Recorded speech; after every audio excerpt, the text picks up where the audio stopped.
Welcome everyone to the Salt Lake Expositor featuring Randy Watts, Megan Connor, and Gene Judson. How you guys doing? Doing good, Gene. How are you? I'm hanging in there. Just completed my 800-mile trip. Yeah, you had a long road trip. Yeah, half yesterday, half today. Oh, well, if anyone could die from an stiff neck, I would be dead now. Because you had the death threshold of stiff-neckedness. I'm on Vicodin at this moment, so I'm okay. But yeah, it's slow. Well, I hope your neck feels better soon. That's really miserable to have to deal with. Oh, it is. So is Vicodin stronger than what you had before? No, same thing. Okay. Yeah. So yes, so if Randy's not moving for a little bit, it's not because he's freezing, he's frozen. It's because it's stiff neck. I'm in a swivel chair, so I don't have to actually move my neck one way or the other. But yeah, it's a little miserable. Yeah. That's right. So did you want to say anything else before we get to the show at all? Other than Happy New Year? I'm very anxious to talk about this case because these kids are missing and in danger. And so I want to get right to it, if that's okay. Yeah, but we could say quick Happy New Year and then not a very Happy New Year maybe for these kids. And so, Randy, go ahead and pop on the article and we'll let Megan take it from here. Yeah, so these are 4 children who are currently missing. They are believed to have been abducted by their biological mother. She has a TikTok account that's called Daughter of Light. She is from Jordan, Utah, and she has developed some very scary beliefs about the end times. And this all sounds horribly familiar to many of us, so we're very concerned about these kids. She had a custody arrangement with one of the dads. There are 2 dads involved here. And the 3 youngest children, I think the 3 youngest children belong to the dad whose name is Kendall Seymour, I believe. The kids were taken on an extended vacation. The custody arrangement that they have is a 50-50 arrangement. And she had the kids over Thanksgiving. And then I guess a daycare center called the dad to ask why the kids had not come back to daycare after the Thanksgiving holiday. And that's when he realized that these plans that he'd been hearing her talk about for a long time, she had decided to put that into motion. They were able to search her home and they found a checklist of things that she was supposed to do, like, getting a burner phone and doing these other things. She forged the document that's essentially a permission slip to allow her to remove the kids from the country. And the most troubling thing that the dad said, is that she doesn't have any ties to anyone in Europe at all. She had called at one point and said she was in France, but they no longer believe that that is the case. They've been looking for her and haven't been able to find her. So her TikToks reveal that she has developed some scary beliefs. She really does believe that the Salt Lake area is going to be destroyed, and that's why she felt like she needed to leave the country. So the dad actually has a GoFundMe that's up. So if it's okay, I want to share. Well, you've got the kids' pictures up, and that's what I want people to see right now. But I will just read from the GoFundMe. We're looking at in the upper left corner. That is Landon. He's 10 years old. And then I want to make sure that I get it correct. Below Landon, that is Levi, who's 8 years old. And then in the upper right corner is Hazel, who's 3. And then below Hazel is Jacob. Sorry, Hazel is 7. Below Hazel is the oldest, Jacob. right? No, the oldest is Landon. He's in the upper left. Gotcha. Okay. Yeah. So Landon, I believe, has a different dad than the other 3 younger kids. But this is from the GoFundMe that Kendall Seymour put together. He says, to put it bluntly, my kids have been abducted overseas by their mother. On Sunday, November 30th, my ex-wife flew to Europe. They do have surveillance video of her in the airport with the children. He says, kidnapping all 3 of my kids and her 4th child from another dad. We didn't learn until Tuesday, December 2nd, that anyone was missing. Elle forged passport documents for the kids, left behind a note dictating a delusional message from God, promising her she would be in Italy by Christmas, and a to-do list that mentioned, quote, shred paperwork, destroy identifying photos, throw away phone, purchase prepaid phone. Kendall goes on to say, I know someone who was dropped off in a foreign country at 8 years old where they didn't speak the language, and they strongly suggested that we personally go pick them up wherever they are found. This will minimize the trauma.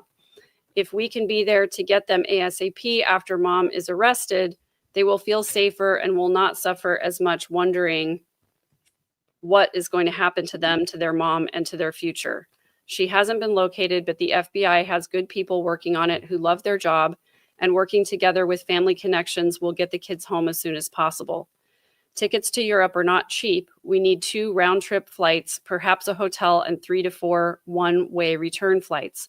We do not know yet who will pick up the 4th child. Any funds received in excess of flight costs will go towards therapy needed because of this traumatic experience. My genuine hope is that the kids are found quickly and we can pick them up while they still think they're on a vacation. This was posted just a few days ago. I believe I don't know. I found out about this 3 days ago. And so far they've raised $13,000. They were asking for a total of $12,000. But this Kendall Seymour is from Provo, and my heart is breaking for these kids and for the dad as well, who must be just really, really worried. I just put the link to the GoFundMe in the chat in case anybody's interested, but mainly I'm really interested if we have viewers that are overseas, if they can do their very best to spread the word. You can screenshot the thumbnail that I put on my channel. It has the missing poster on it, and you can post it on social media. We would really appreciate anybody who is overseas helping to get the word out about these kids missing. This would be a great thing for the Church of Jesus Christ of Latter-day Saints, offering their help to recover these children. It would be wonderful if they would do that, but we know they generally do not get involved in individual matters like this. Because they have connections in every single country, and those connections are on lists of like what we used to call home and visiting teaching. What do they call them now? Shepherding.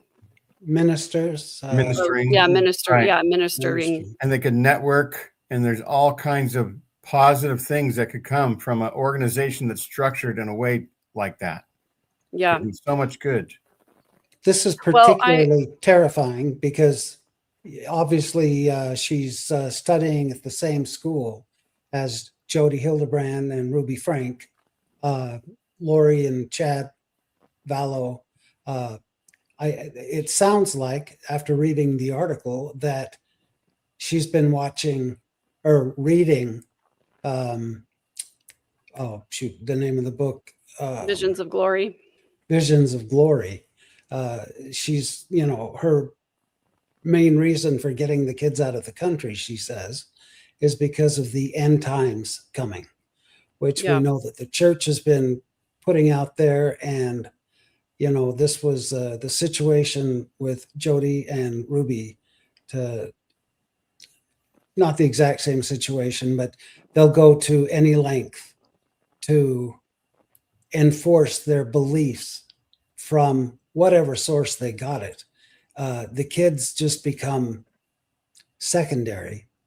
And it's terrifying. Who knows what will trigger this mom, and if she will take them and have a mass, unaliving. That's what I'm scared of, because their brains are warped from all of these theories and right. Yeah, so we Scary. know that they landed in Amsterdam. The tickets were then to go on to Croatia. But again, the ex-husband says that his ex-wife does not have any ties to anyone in that country as far as he knows. And that she's kind of just going off of these delusions. So Tim, I think, said, will she go to an LDS ward in Europe? And I would hope that that's maybe what would happen. And then I know we have people who watch the program who are either, physically and mentally out, or who have spouses who still attend. So hopefully somebody can help get the word out over in that area. And, a mom traveling with 4 kids is going to be, fairly uncommon in that area. And so I'm really hoping that somebody will see them and be able to report them. And yes, the more this is shared, the better chance that the public has of locating these kiddos. Yeah, exactly. I also want to just share her TikTok account over here, just so that you know kind of what we're dealing with. The 3 pinned TikToks that she has are about an EMP going off, about urgently getting provisions ready, Yellowstone erupting and the U.S. being decimated. And the most recent one that she posted says, brace yourselves for the end times.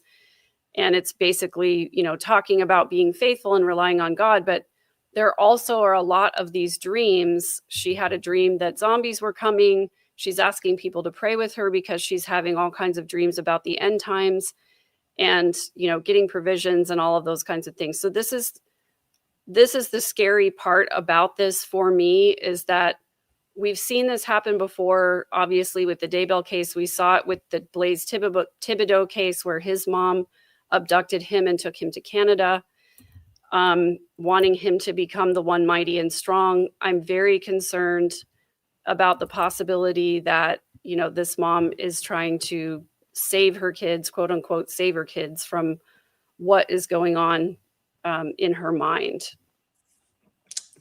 Right. Alicia Ann Seymour. And so she's in custody. Is she? I'm sorry? They're What was the looking for question? her. Is she in custody, or are they just looking for her? No, they're looking for her. She's got the kids, Okay. and she has not been found. Yeah, that's the scary part.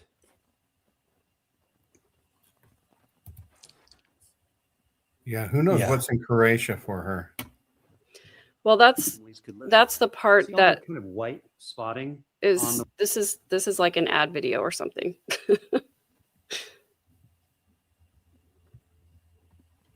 Let me go ahead and Oh gosh, did I put that up there? I think so. Sorry. Let me go about ahead that. and share it's okay. I'm going to share the GoFundMe page here.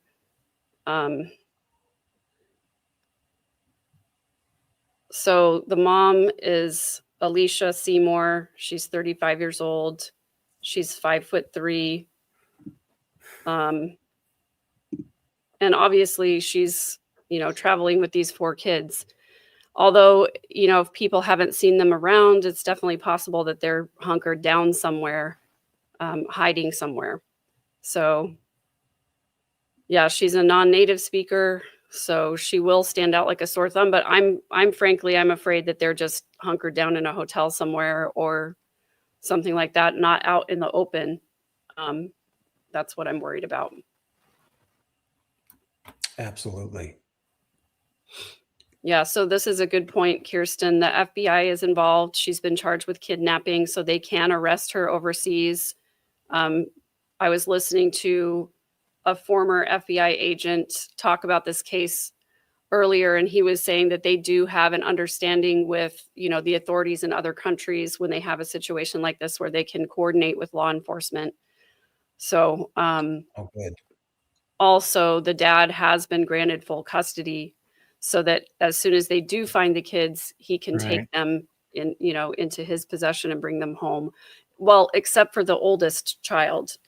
This is the dad of the 3 younger kids.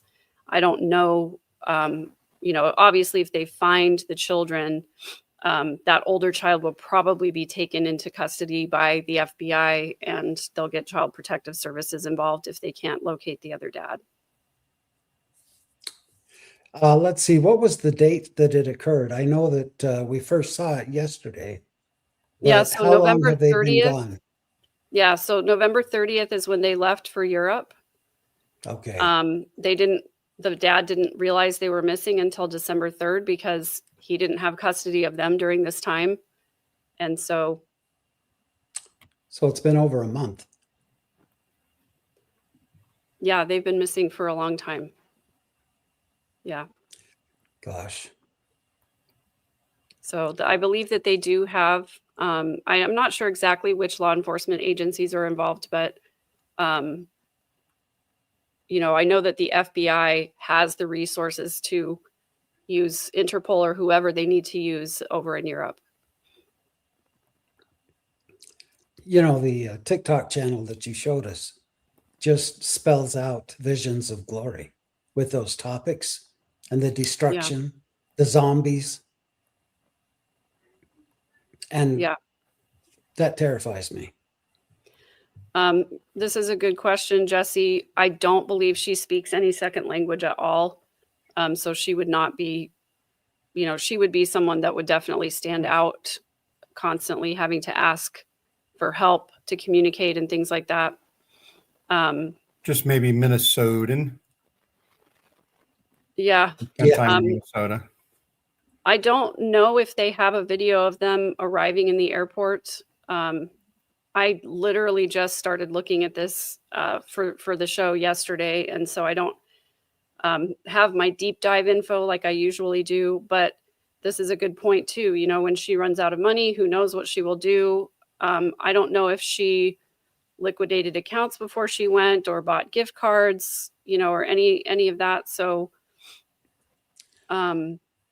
Megan, to it's a give us scary a feel of situation. what she's like, would you be okay to play one of her TikToks, like Sure. one of these zombies or something like that? And how many people does she have following her on TikTok? It says she has 2,400 followers. Her videos are, you know, these ones that are pinned have 30, 40, 50,000 views, but most of them, you know, only have a few thousand. This is the most recent one she posted. Brace yourselves for the end times. Come closer unto me, for there's pray. Okay, pray with me. Sorry about Father. Brace yourselves for the end times. Come closer unto me, for there is a spirit of deception upon you. Many hear my voice, but have become deceived by someone who sounds like me, but they are not. Ask, are you my Father in heaven? Ask, are you Yeshua HaMashiach, the one who died for me on the cross? If you get a yes, proceed. Ask me for confirmation, and I will show you in my word, or in ways only you know and understand that it is I. Psalm 23:3. He restoreth my soul. So the rest of this is He just kind of leadeth me scripture in the quoting. paths of righteousness. Yeah. But this is her talking about a dream. So this is the third time I've tried posting. She is still on her phone. She's like texting somebody. And he walks up to her. And as he does this, he lunges at her and has some breakfast. Please read between the lines. For entertainment purposes only. So then everybody freezes because this lady is screaming, okay? And a terrifying sight, and then everybody just scrambles, okay? So I'm now then fast forward into a different location. I'm in a house with multiple rooms and with people that I know and some people I don't know. And I'm having a conversation, leave a room, I'm having a conversation, go do something else, and I'm talking to So honestly, I can see why her videos don't get a lot of views. It's like a 9-minute video with her talking about a dream that she had, that zombies are coming. But it does give a lot of insight into what her mindset is like, that she's, you know, she's having all of these dreams. She feels like someone is talking to her, telling her to prepare. And so that's what to me is really scary about it. Hey all, Daughter of Light here. I have an urgent message. So here we go. My people need to hear this. The crack will be so loud, all of America will hear it. Parts of Alaska, and he said parts because Alaska and Mexico both have had hurricanes. And So when she says he said, this is the voice, whatever voice is talking to her that she believes is God, is telling her these things. So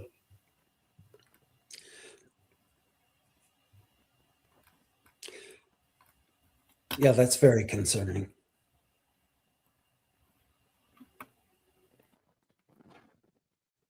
yeah, I would too, Insightful One. I would join you for that book burning.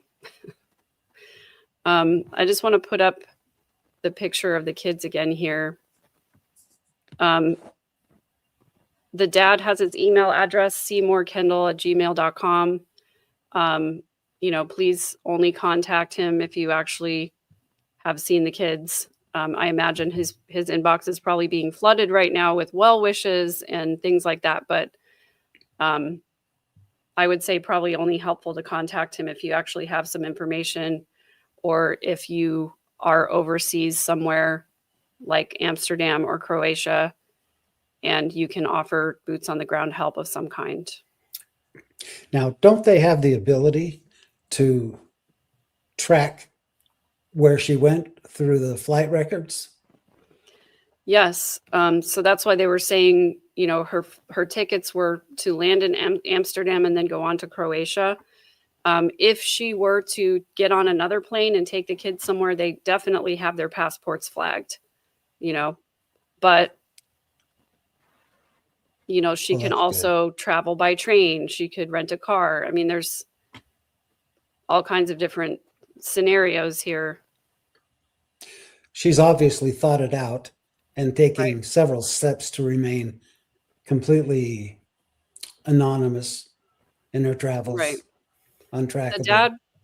The dad was saying that she has talked about this before. She's talked about, you know, running away to Europe, and she's talked about the end times and whatever, but he never thought that, obviously, that she would go through it. So yeah, Angel, if you want to repost everything again, that would be great. I would appreciate it. To Jean's point, I would hope that someone has contacted every bishop and leader of wards in both of those countries and let the members know to be watching out for him, because it sounds to me like she might still be a TBM active. I'm not sure. But yeah, it's hard to yeah. say, because she does have that giant crucifix on her TikTok page, which is not something that most Mormons, you know, will post. However, you know, end time beliefs are not unique to Mormonism, but Mormons do focus on it a lot. So anyway, it's super concerning, just because if you really believe that the world is going to end, it puts you in a specific frame of mind where, you know, anything's possible, really, as far as what, you know, what one would do to try and not have to experience the end times. Exactly. Nemo the Mormon has a lot of connections in Europe, so if somebody can let Nemo the Mormon know this is happening, that'd be good too. Yeah. Even if he just did a short about it with this poster. Yeah, Kirsten says the ex says he's no longer Mormon, but they were Mormon when they were together. It's definitely possible that she could not be Mormon anymore. That's not really the point. The point is she has some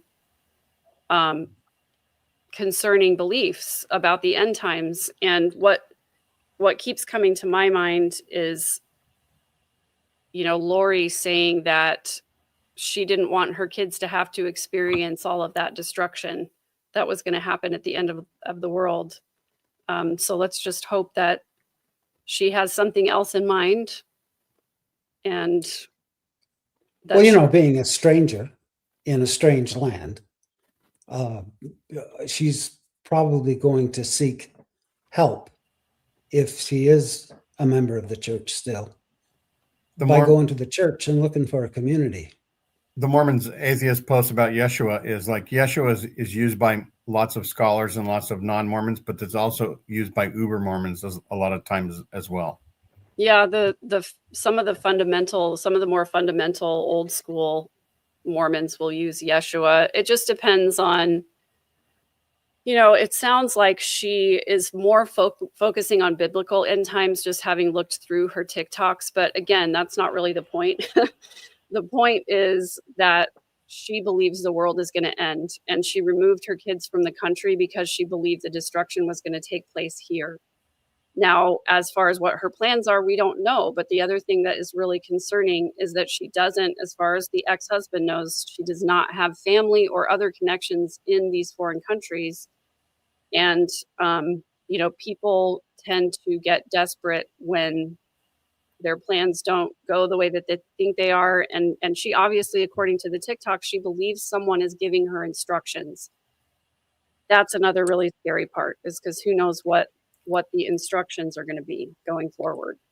Yeah, There's right. been- I would love to know who he is that's instructing her and giving her these words of wisdom. Right. It could be a real person or an imaginary person. Yeah. Well, we definitely know that, she believes that it's God. Right. And there's been lots and lots of parents that unfortunately have ended their kids because they feel that God has told them that they should. And that's too bad. Yeah, that little voice. Very scary. And the grandfather story of that all is Abraham and his son, Yeah. right? Yep.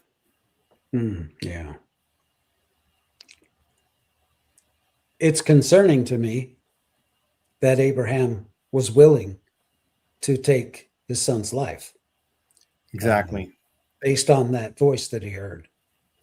So, yeah. Yeah. It's concerning. Yeah. So I just saw a very brief clip of the video, of her and the kids at the airport getting on the airplane. It looks like her kids are, dressed warmly. They're all wearing coats and everything. She's got a coat with a hood. They've all got hoods and gloves and everything like that. And each of the older kids were carrying their own suitcase. So there is a mention on her TikTok of being prepared for a very cold winter, cold weather. But it looks at least like the kids are, they're dressed warmly. But I don't know. It's all just very concerning. Yes, it is.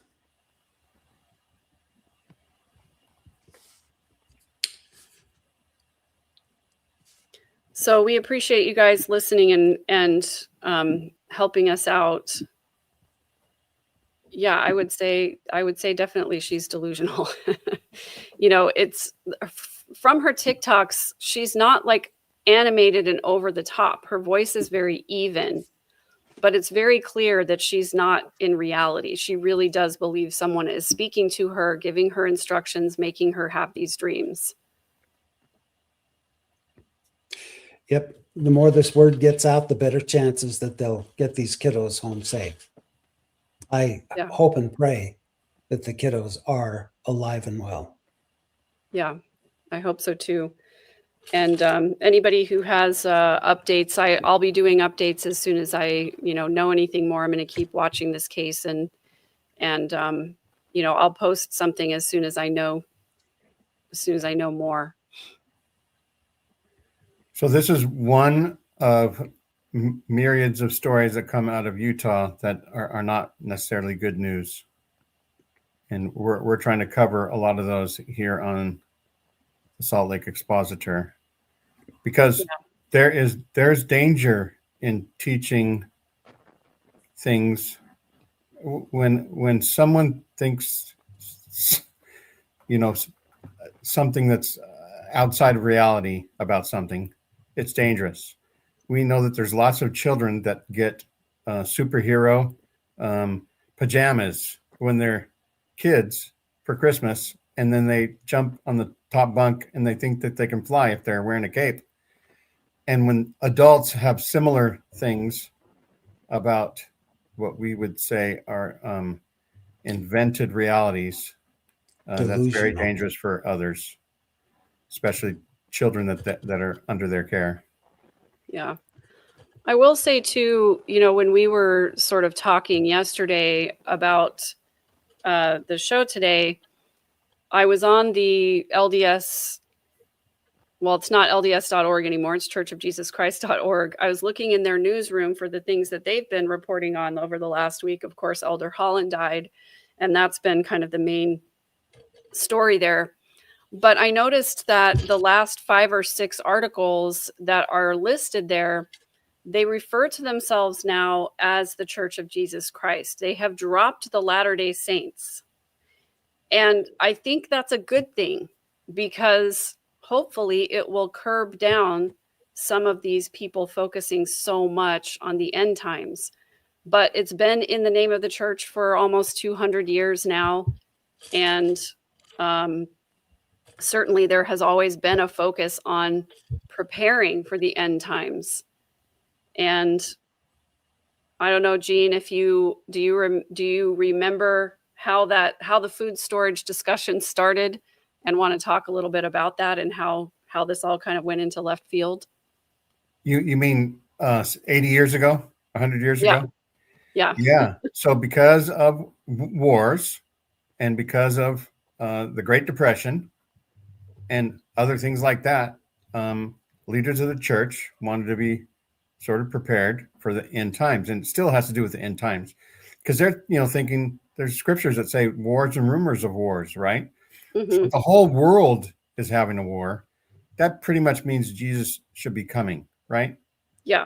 You'd think it's a big flag for Jesus, like lights all over, like neon lights all over the world.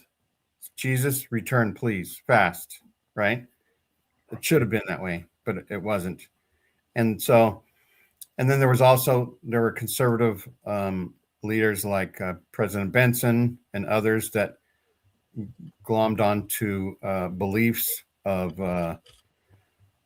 sort of nationalism, which became sort of Mormonism. And it's always been Mormonism as a thing. We're special people. We're going to usher in the return of Jesus, right? And so what were you going to add to that? Well, I was just going to say, if I remember correctly, and by the way, YJ Bennett, thank you for this. It says, according to Kendall Seymour, who's the dad, Alicia went to Dubrovnik first, then to Amsterdam. There's one LDS temple in the Netherlands and 24 congregations.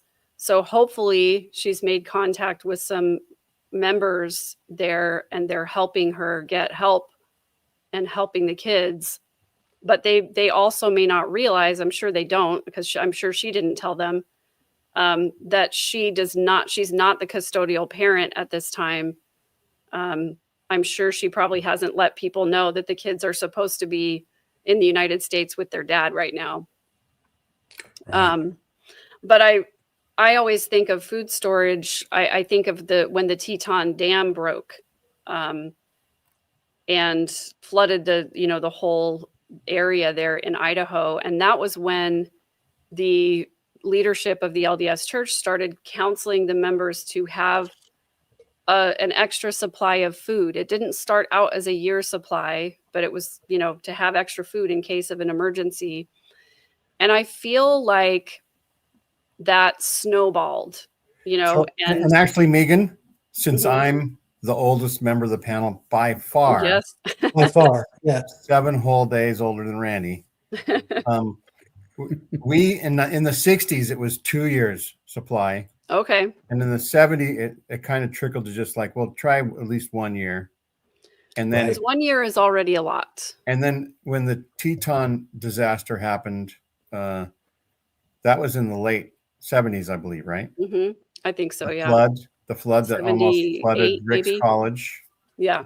That probably just re-emphasized the church to say 1 year to start doing the 1 year. So since you're a young whippersnapper, that probably felt like the start to you. But just like our great grandparents probably were told that they were the generation that was going to usher in Jesus, that those things have been happening every single generation since then. Yeah. You know, Gene, in 1969, the bishopric, well, the general authorities of the church assigned bishops to assign families in their wards to live off of their 2-year supply for 1 month. And there were 6 families from our ward, and we were one of them. And so I wasn't allowed to, trade anything for lunch at school. I wasn't allowed to have school lunch. Everything had to come from whatever supplies we had. And we ate, oh my gosh, I could never look at cracked wheat again. Yes, cracked wheat.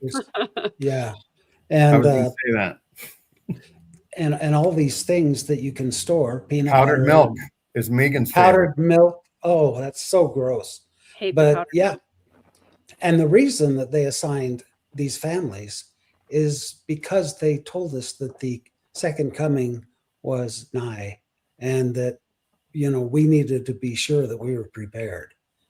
So, yeah. So back then they were saying, hey, it's about to happen. Right. And my parents ate that up. They're like, yeah, I wouldn't be surprised if it happened within the next 6 to 8 months. And I'm a 10-year-old. I'm like, I don't want this to happen right now. I still need to grow up. In And fact, it was very scary for me, actually. I think that the announcing of the temples just in the locale and sending out leaders to the locales wherever they're going to announce new temples is a way for them to wink at the members and say, you know why you guys are getting a temple? Wink, wink. And everybody's going to think, oh, it's because Jesus is coming really soon. We better get to work and do all the work for our dead and get prepared to meet our maker. Right. And so, Right. So yes, that's where the church is not doing it. They should be called the Church of Jesus Christ of, hey, everybody, Jesus isn't coming for 5,000 more years Right. in order to Right. correct all the errors. Right. But they can't do that because part of their message is fear-based. Right. If people aren't afraid that the world is going to end and Jesus is going to come, then they would live lascivious lives and they would never work for the church or give the church their money. I think I know for certain that Mormons believe that tithing is fire insurance.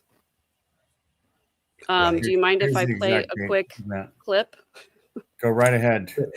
He made a promise to his children that he would open the windows of heaven and pour out a blessing that there shall not be room enough to receive it. Not only that, tithing will keep your name enrolled among the people of God and protect you in the day of vengeance and burning. Well, good to know. Yeah. Well, see, this sister only needed to pay her tithing. Maybe she thought it was cheaper to go to Europe than pay tithing. It is I don't know. cheaper to go to Europe than pay tithing. I actually just received a note from a friend. Let me just read really quickly. It says that Alicia told one of the fathers that she was looking for a permanent residence. And I didn't mention this before, but she said she left a voicemail with one of the 2 fathers in which she claimed to be in France with the kids. But the investigators don't think that that's true. And then also DPS said that her car or her vehicle was left in a parking lot at the Salt Lake City International Airport. It's important to note that these tickets were one-way tickets. So she is not planning to return to the United States. And yeah, so basically that she's looking for permanent residence. So that maybe gives me a little bit of hope. Well, Oh, right. That she had a longer term plan. Right. I watched an interesting video this week, and I wish I would have noted who it was, but she was saying that she believes that the second coming has already occurred, and that this is the 1,000 years where Satan is loosed, so that to cause all this, what's going on in our world right now. She believes this is 1,000 years, and Christ has already come. And at the end of this 1,000 years, then, of course, the all of that will stop and we'll move on. But it was kind of an interesting theory because she's right. Everything that it was listing is happening in the world right now. I don't mean that she's right that the second coming has happened. I have no clue. Right.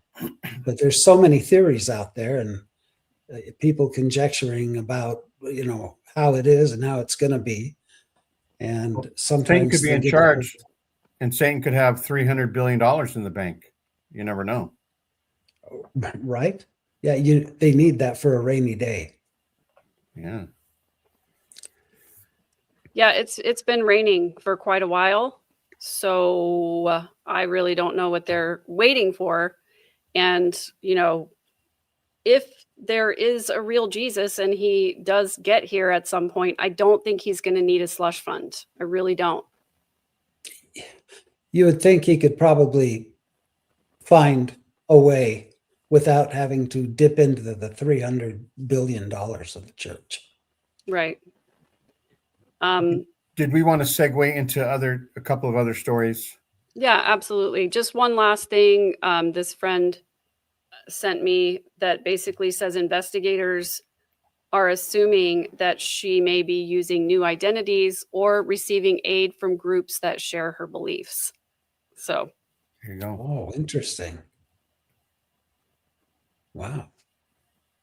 Well, there's so many schools of thought out there, and so many people who cast aside the good for the bad. And that's my attempt at a segue. But I did know that there was a story that came out that a woman was arrested for having kissing a 17-year-old student of hers. And this is her. And she was arrested. And I believe that she was a Relief Society president at one time, wasn't she? She was a Megan? primary president, which means Primary president. over the children's organization in the congregation. Gotcha. And primary Yeah. only goes up to 12. So maybe the children weren't in danger of her, but the young men's program might have been on the watch for her. You never know. Well, Yeah. it's just her. It's just the fact that she cast aside her teachings and beliefs for what I guess she considered pleasure. And so many people are so willing to do that. Do it in the name of heaven. You can justify it in the end. Yeah. For life. What goes through the minds of people like this who want to mess around with children, or how they justify it or whatever. But this woman also worked in a middle school in the office, and so she was around younger kids than the 17-year-old. And I guess what happened is that somebody reported this incident to the police, and then they talked to the boy the following day, and he corroborated the story. Wow. And from what you read, it sounded like he didn't really necessarily like what was happening, but he kind of let it happen. Well, yeah, maybe he didn't know how to react or didn't know who to tell, or maybe he was embarrassed. This is one of those reasons why, child abuse doesn't get reported as often as, it should. A lot of times the victims are embarrassed about what's happened, or they're ashamed, or they think it's their fault. And certainly in Mormonism, there is a very pervasive kind of teaching that if something like this happens to you, that you have to consider, what did you do to bring this on yourself? Exactly. She was 44. And I don't even know how that starts. When you're a 17-year-old high school student, how does that even start when you're kissing, your teacher is kissing you? Well, and 'Cause I that's don't why. think, So first of all, I want to point out she was not his teacher. She worked in the office at a middle school. So I don't think it was the same school oh, that the boy attended. you're right. But Yeah. that's why we have to be so vigilant about grooming, because that's how this starts. It So starts candy with could an be part of it. adult. It could, any kind of enticement, it starts with an adult getting close to a child by making them feel comfortable.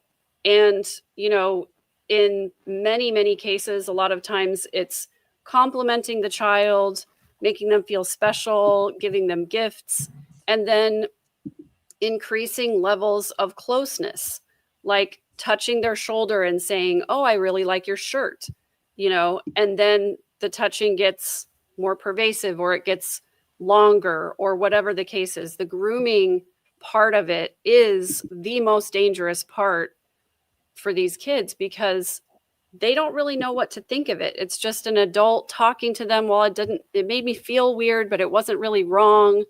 And what I've talked, one of the best things that I've heard is a woman who was a therapist for children who have been abused. And she said that you should ask your children, your grandchildren, your nieces, your nephews, whenever you have a moment to just speak with the child, how are things going? How are you feeling about life?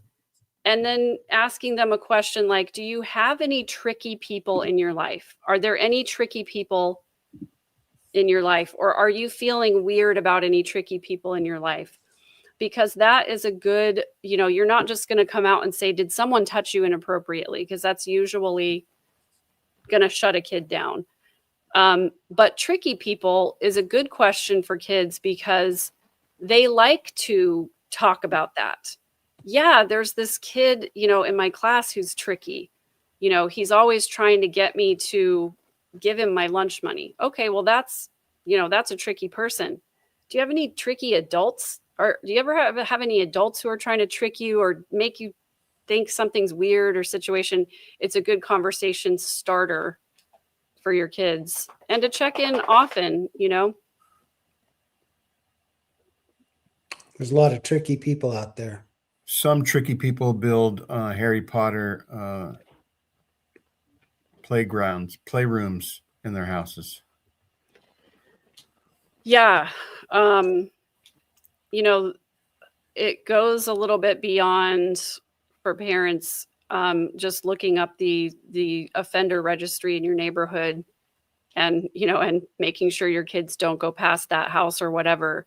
It goes to also just, again, having a relationship with your kids where they feel comfortable telling you things. And that starts with listening to everything that they say, even when they've told you the same thing 4 times. And also just letting them know that, hey, if you have something that's difficult to talk about, I just want to listen. I'm not going to yell. I'm not going to get mad. A lot of kids don't tell their parents because they're uncomfortable with the conversation. A lot of kids don't want to get the other adult in trouble.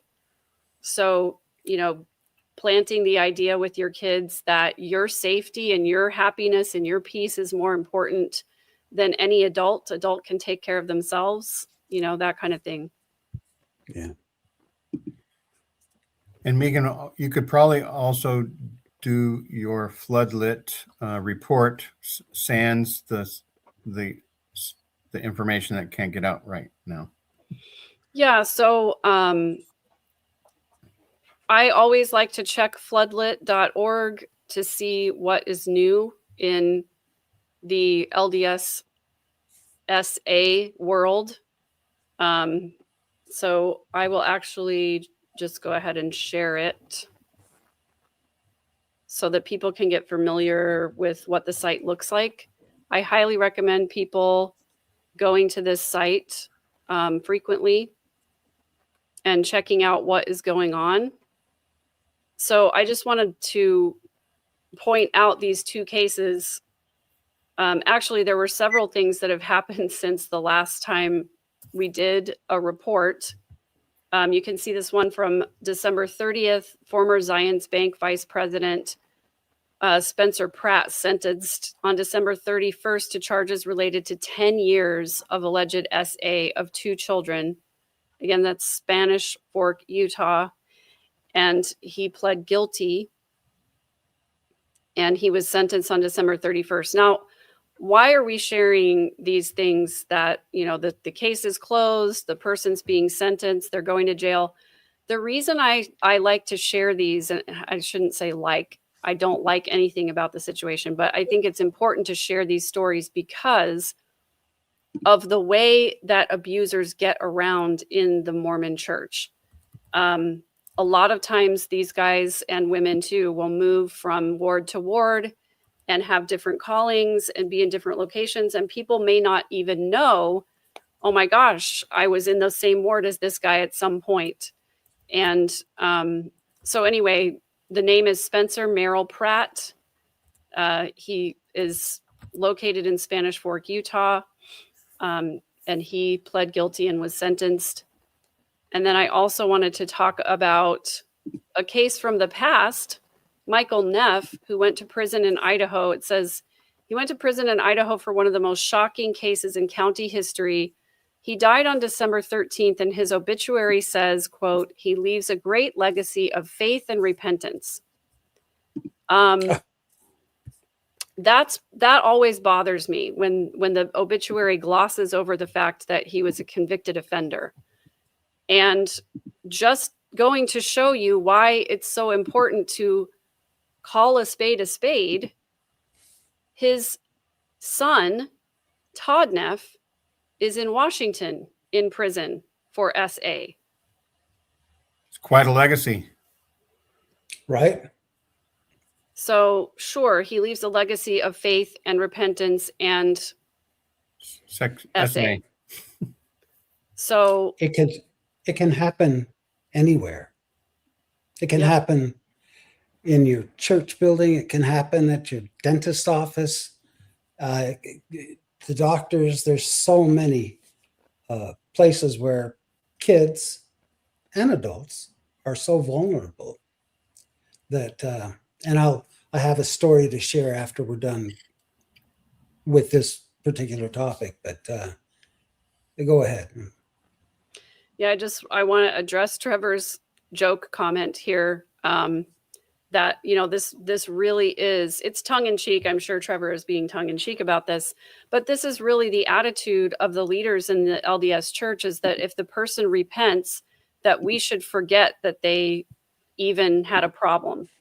And that's where you get things like the Wade Christofferson scandal, where he was excommunicated from the church. And then once he was rebaptized, that whole SA that he was accused of back in the 80s doesn't go on his record. And then he can once again have callings that give him access to youth and children. Or it could go on his record, and then some people up high can take it off his record so that future people don't know about it. Exactly. And in their mind, if the person has gone through the repentance process and they have, made everything right between them and their bishop, then there's no problem anymore. And we don't have to worry about them anymore. They believe that there's like a magic wand that gets waved. But the issue is that we know from science that SA of children is disordered thinking. If you're acting on these desires for children, obviously you need help, mental health help, not just faith and repentance and prayers. And so the risk of recidivism or reoffending, when you look at it, obviously it's complicated. It depends on the case and the situation and all of that kind of stuff. But when you look out 20 years from somebody who's an offender, the risk of reoffending is extremely high. It's something like 70%. So it is really, really important that we continue to shed a light on this and continue to talk about this, because we are hoping to protect future victims, future children from being That's harmed. a good point. Good point, Megan. Just because you repent doesn't mean that your desires have gone away. Exactly. Right. Since the church is helping protect the perpetrators, somebody has to help protect the children. That's right. Yeah. And that's what we're trying to do here. You know, we're presenting this information to our listeners and hopefully to way more than who are listening now. But we want them to be aware. We want them to take action. We want them to know where to go and who to talk to. Because 6 months ago, I wouldn't have had any idea. Who do I talk to? What do I call their bishop? Well, we know that that certainly isn't the case. It needs to be reported to an agency like floodlight.org. And because the church will just sweep it under the carpet and keep it hidden. Yeah. And that ain't right. And I also just want to point out that SA children is not a sin. It's a crime. And it needs to be reported as a crime. Exactly. You know, I mentioned earlier that it can happen anywhere. And I just want to play a little snippet of a video that Megan Hayes put out regarding bishops in the church who have been arrested for SA. 22 of them, actually, on record. Dentists. Did I say dentists? Bishops, but you meant dentists. I meant dentists. Yeah. Maybe you had a fear of bishops just as much as you had a fear of dentists growing up. I did fear the bishops because they were scary to me. And it's like they're watching me and judging me, and literally, you know, that's what they do. Yeah, I was a little intimidated by the bishop. Anyway, if you don't mind, I'll play a little bit of this. Good morning, everyone. Here's your special report today. We are going to learn about some Mormon dentists. First, in 1999, John Goodrich, an Idaho dentist who was also a bishop with the Mormon Church, accompanied his teenage daughter Chelsea on a school field trip to the East Coast. During a stay in colonial Williamsburg, Virginia, he allegedly SA'd her, as she later claimed he had done since she was at least 9. And next from CNN, a smiling James Craig appears online promoting his Colorado dental practice, saying his treatment philosophy begins with sincerely listening to the patient and wanting to find out more about where they're coming from and what they're looking for and what they want. I love creating an environment where people are surprised at how comfortable they are, he says in the YouTube video. A starkly different portrait of the dentist and father of 6 emerges in an affidavit of probable cause for an arrest warrant accusing him of killing his wife by lacing her protein shakes with poison in 2023. On what was to be the first week of Craig's trial, prosecutors and police accused him of plotting murders from behind bars, including that of an Aurora detective who investigated the case. And another. So it goes on and on. All 22 cases, and I guess it's not just SA. A lot of it is, but murder as well. And also fraud and financial crimes. And Randy, post a link to that in the chat. I will. Absolutely. Yeah. And so, yes, we desire all to receive generally unquotable. yeah, there's definitely something about not just dentists. I mean, dentists lately, it seems like, Mormon dentists, but also Mormon physicians, you know, Mormon businessmen. I think that there is, and forgive me because present company excluded, there is an ideal in Mormonism that Mormon men are just exceptional and that they just deserve whatever they deserve to get whatever they want because God is blessing them for being righteous. Exactly. We're all future prophets. Yes, future prophets and future gods. and future gods. Yeah. Yeah, I just posted the link in case any of you want to watch that whole thing. It's very sobering.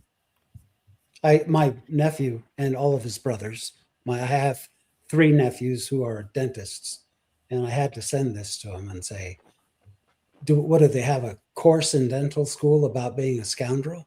Well, you could say, be careful, not to like cover up their crimes, but be careful to not think about using their offices to commit crimes. Right. Yeah, and that's, one of the reasons why, parents need to be especially vigilant with their children in dentist's office, in doctor's office, at the chiropractor. If your kid is receiving a treatment, you should be in the room. And not only that, but I reported this on my channel a long time ago that I was listening to an interview with an offender. And he was saying that if he knew that a child had a powerful person in their life, he would stay away from that child. And he said all it took for someone to be powerful is he didn't mean necessarily physically strong. He meant somebody who was willing to come up to him and look him in the eye and introduce themselves and advocate for the child in some way. So he said, if they walk right up to me, they shake my hand, they look me in the eye and say, hey, I'm John's dad, and I'm going to be here for the whole practice or whatever it was. He knew that he should probably stay away from that kid. It's the kid who gets dropped off with the parent not really paying attention to where they're going. You never really talk to the parent. The parent doesn't ever introduce themselves. They just drop the kid off and, maybe they pick the kid up late. Those are the kinds of kids that get targeted oftentimes because, they're more isolated. Their parents aren't as involved. Parents tend to be naive sometimes. I used to be a massage therapist. Well, I still am, but I don't practice anymore. But it was a side gig for me, and I had a day spa. And on more than one occasion, moms would bring their daughters in to have a full body massage. And, if these daughters, one particularly, she was 12 years old. And, she was an actress. She did commercials. And she looked like she was about 18, but she was 12. And I just told mom, as I did every mom that brought their daughter in, I said, look, this is a full body massage. And, I go head to toe. And if you want your daughter to be massaged, I'm either going to have to get a female massage therapist or you're going to need to come in and sit in the room. And she actually got upset with me. I said, I can't do this. And I said, I'm a middle-aged guy. And, your daughter is only 12 years old. I said, and she said, well, we do this all the time. And I'm like, well, I want to tell you that you shouldn't. Don't do this. I told all the moms. I said, either you come and sit in the room or I get another therapist to come, because I don't even want to put myself in the position where a kid can make an accusation and I don't have any defense. But they're naive, these parents. They're like, oh, that's just in the news, but it won't happen to me or my child. Yeah. A lot of us, when I was a young mom, I didn't think about things like that. Even though I had been a victim myself, I hadn't processed through any of that trauma yet. And so I was very trusting of church members. Unfortunately, I didn't realize that there was a huge, problem in the church because nobody talked about it when I was younger. And so, I was very trusting of all the church member people. And, even though I would always introduce myself to my kids' parents and everything. The parents of my kids' friends would always introduce myself and be involved in that way. But, there were some times when I would just drop them off and let them go do their thing. And I was way too trusting as a younger parent. So many of us were, yeah. So Megan, I understand like a vast majority of the child SA is by close people, right? Like relatives. Yes. And so, interestingly enough, families don't like to air dirty laundry.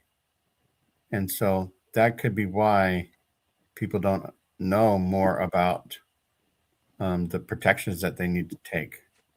Right. Right. Exactly. And a lot of families will, cover up for an offender or perpetrator to keep the peace in the family. And I think that's probably, the worst type of offending, but it's all too common, unfortunately. The great majority of kids who are groomed and victimized and especially trafficked, it's done to them by their own family members, by the people who are closest to them. And so it's, it's so important to have those open conversations with kids. And, family secrets don't, protect anybody really. They protect the offender. And if that's really what you want to do is protect the offender, then you probably should think about your priorities, because it's much more important to protect children. I've never understood why, people just want to say, well, oh, it was in the past. He doesn't do that anymore, or she doesn't do that anymore. Let's just not talk about it. He's too old to offend, or she's too old to reoffend. It never goes away. And so, Right. me And personally, I would rather have a family member in jail than to have a child in therapy or worse. And Mormon wards and religious congregations consider themselves family as well, to Peter's point. Yeah. And churches go to great lengths to hide the CSA. Yep, the dirty laundry. People don't want the dirty laundry to get out, even though it could protect people. Yeah, exactly. And it's more about protecting the reputation of the church than it is about protecting any, potential future victims. And so that's why it's important for those of us who know these things to talk about them, to spread the information, and to educate other people, hopefully to save future children from becoming victimized. And the church, maybe they don't, if they don't want their organization to have bad publicity, especially if their organization is going to bring to pass the return of Jesus. And we've emphasized many times that if you see anything suspicious, if you see anything just questionable, don't go to the bishop, don't go to the church, go to the police, go to floodlit.org. Make sure that the world knows. You go to the bishop, it's just going to disappear. Yeah, there's nothing wrong with, calling the police to make a report, even if you don't have all the information. Call CPS to make a report, even if you don't have all the information. CPS, the police, they're going to do their own investigation. And if it is nothing, then nothing bad will come of it.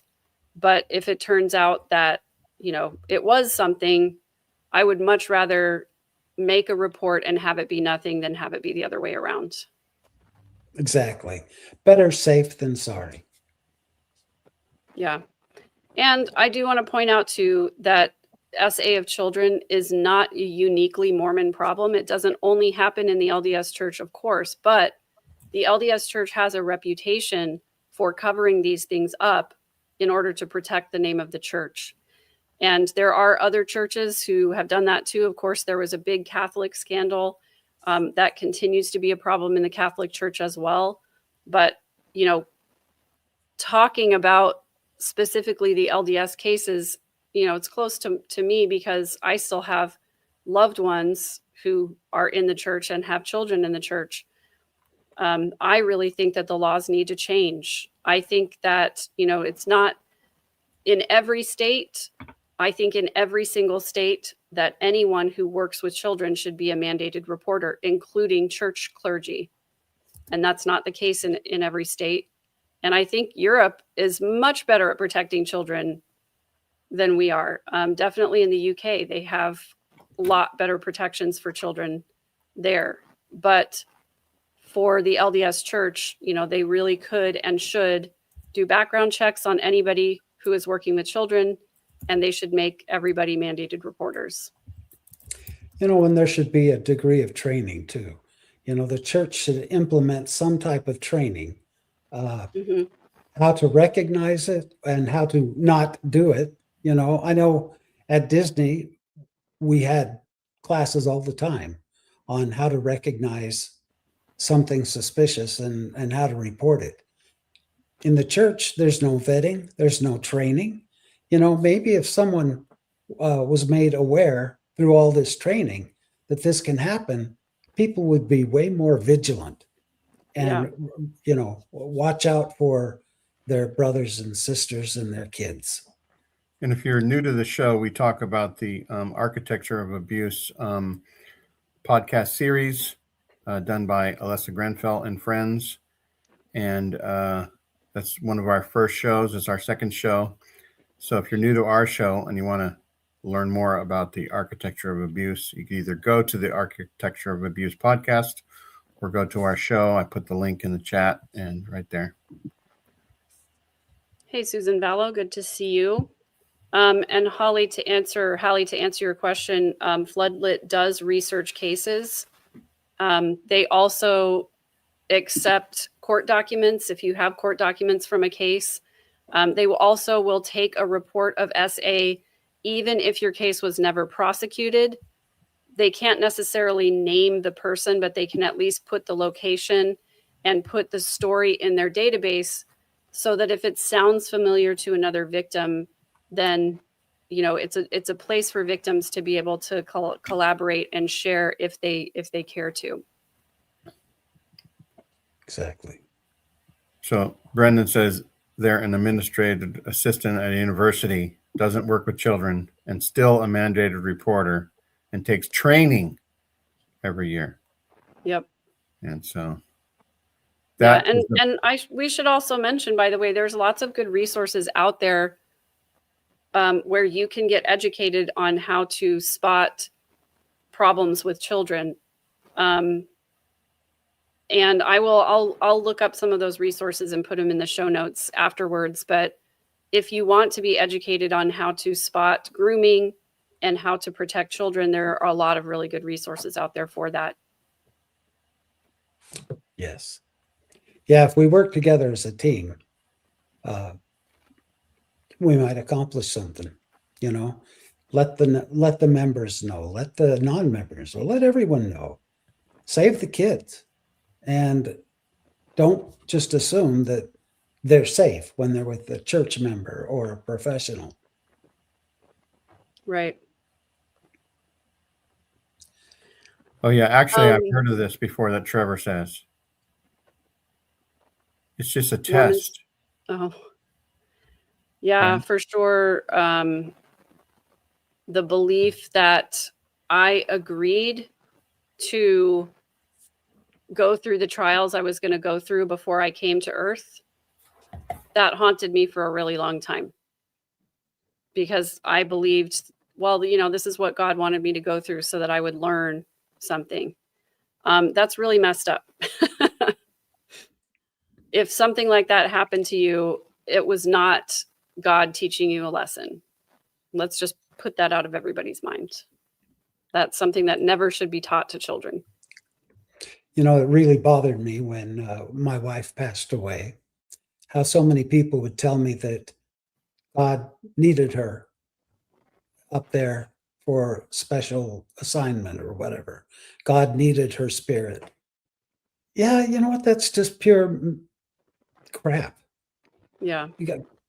People get cancer, people die, people are in accidents. When a plane crashes, I had a TBM family member tell me that, if someone dies, it's because God wanted them and needed them up there. And I said, so when a plane crashes and it kills 340 people, every one of those people were assigned to go up there because they were needed in the life hereafter. It sounds like a bunch of BS to me. Yeah. I don't accept that.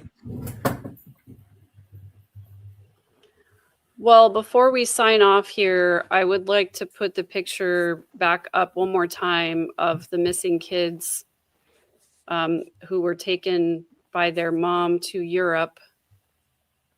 She is now considered, she's the non-custodial parent. She did kidnap or abduct these children. She took them to Europe, forging the document. There's a paper that you're supposed to have with the other parent giving permission for the kids to travel outside of the country. Allegedly, she forged that document, and she flew to Amsterdam and then to Croatia, and is possibly seeking a permanent residence there or mixing with other people who have end times beliefs.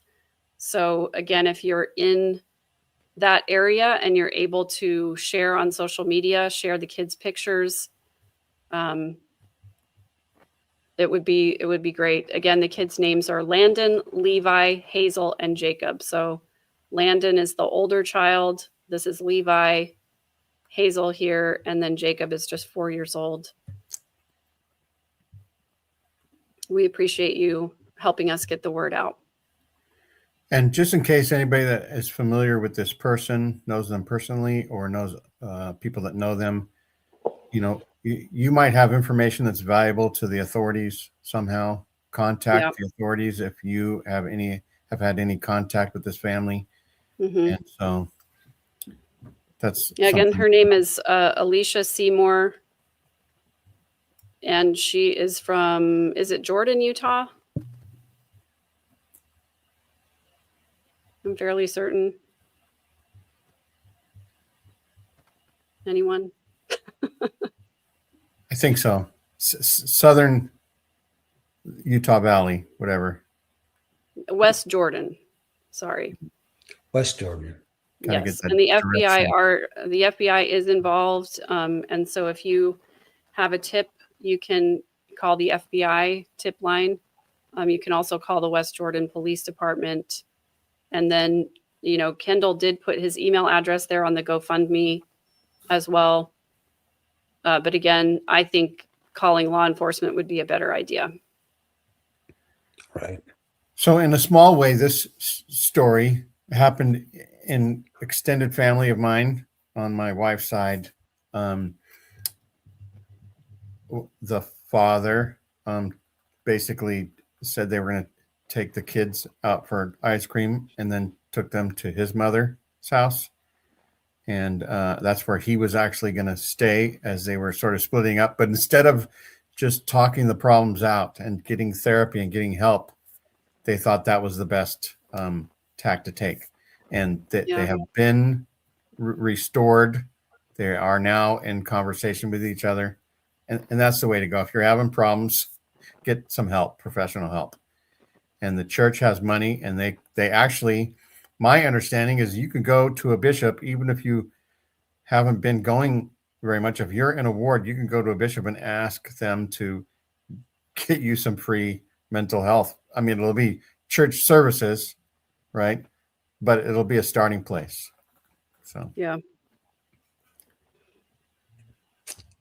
Yes. Well, thanks, Jean and Randy. Appreciate you guys, as always, keeping everybody updated on what's going on with the church and the members. Of course. Yeah. It's I look at it as a kind of a duty for we as the expositors to let people know, because this show is not a comedy show. It's not specifically for entertainment. This show is how we can help. What can we do to eliminate some of these issues that we bring up, especially in this arena? So we appreciate every listener that's listening. And if you'd share this, get the word out, that would be very helpful. Yeah, and the spirit of the expositor is to bring bad behavior to light. Because I know we've talked about this before, guys. When I was a TBM, I was fully in the church. People didn't talk about these kinds of things. People did not talk about Mormons behaving badly because it was a blight on the church's reputation and on the reputation of the individuals. And so people didn't talk about other people's bad behavior. And then that just creates an environment where they can continue harming people. And so that's why I think talking about these cases is really important. Exactly.